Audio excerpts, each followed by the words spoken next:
అందరికీ నమస్కారం. నేను Mohammed Ghouse SATS senior athletic కోచ్ని. శాట్స్ అథ్లెటిక్ అకాడమీ ఖమ్మం నందు బాధ్యతలు నిర్వహిస్తున్నాను. ఈరోజు ప్రపంచ అథ్లెటిక్స్ డే. మే 7న ప్రతి సంవత్సరం ప్రపంచ అథ్లెటిక్స్ డేను నిర్వహించుకుంటారు. ఈ సందర్భంగా అందరికీ ప్రపంచ అథ్లెటిక్స్ డే శుభాకాంక్షలు తెలియజేస్తున్నాను. ఈ ప్రపంచ అథ్లెటిక్స్ డే నిర్వహించుకోవడానికి ముఖ్య ఉద్దేశం ఏంటంటే, ప్రపంచంలోని యువత ఎక్కువ మంది అథ్లెటిక్స్లో పాల్గొని వారి యొక్క ఫిట్నెస్ను పెంపొందించుకొని ఆరోగ్యకరమైన జీవన ప్రమాణాలను పెంపొందించుకోవడానికి ప్రోత్సహించడం జరుగుతుంది.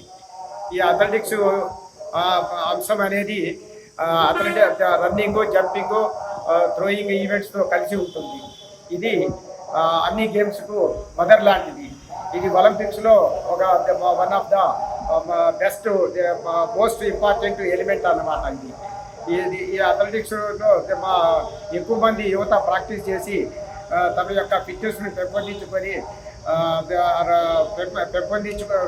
పెంపొందించుకొని రాష్ట్రానికి అలాగనే దేశానికి అంతర్జాతీయ స్థాయిలో ప్రాతినిధ్యం వహించి దేశానికి రాష్ట్రానికి గౌరవ ప్రతిష్టలు తీసుకురావాలనేసి కోరుకుంటున్నాము. ఈ సందర్భంగా ఏబిఎన్ ఛానల్ యాజమాన్యానికి ధన్యవాదాలు తెలియజేస్తున్నాను.